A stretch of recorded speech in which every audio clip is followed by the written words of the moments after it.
ನನ್ನ ಪ್ರಕಾರ ಬದಲಾವಣೆ ಅಕಸ್ಮಾತ್ ಬದಲಾವಣೆಗೆ ಹೈಕಮಾಂಡ್ ಮುಂದಾದ್ರೆ ಏನಾಗ್ಬೋದು?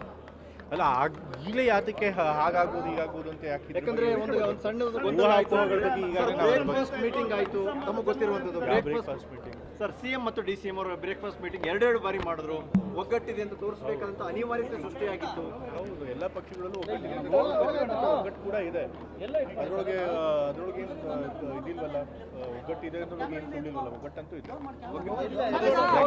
ಕೂಡ ಅದು ಒಪ್ಕೋತಾರೆ ಅಂತ ಹೇಳಿದ್ದಾರೆ. ಸರ್ ಗೊಂದಲ ಇಲ್ಲದೆ ಅದು ಕ್ರಿಯೇಟ್ ಆಗ್ಲಿಲ್ವಲ್ಲ ಸರ್, ಅದು ಬ್ರೇಕ್ಫಾಸ್ಟ್. ಈಗ ಗೊಂದಲ ಇತ್ತು. ಯಾಕೆ ಅಂತಂತಂದ್ರೆ ಅವರು ಡಿಸಿಎಂ ಅವ್ರು ಕೇಳಿದ್ರು, ತಾವು ಕೂಡ ಮುಖ್ಯಮಂತ್ರಿಗಳಾಗಬೇಕು ಅಂತ ಹೇಳಿ. ಎಲ್ಲ ಪಕ್ಷದಲ್ಲೂ ಆಕಾಂಕ್ಷಿಗಳು ಇರ್ತಾರೆ.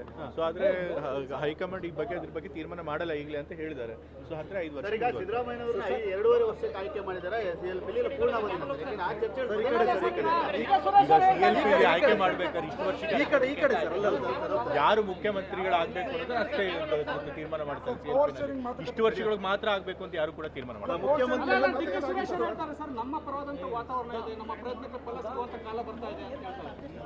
ಅದು ಅವರ ಅಭಿಪ್ರಾಯ. ಬಟ್ ಹೈಕಮಾಂಡ್ ಅದು ಸ್ಪಷ್ಟಪಡಿಸಿದೆ, ಈಗ ಸದ್ಯಕ್ಕೆ ಲೀಡರ್ಶಿಪ್ ಬದಲಾವಣೆ ಪ್ರಶ್ನೆ ಇಲ್ಲ.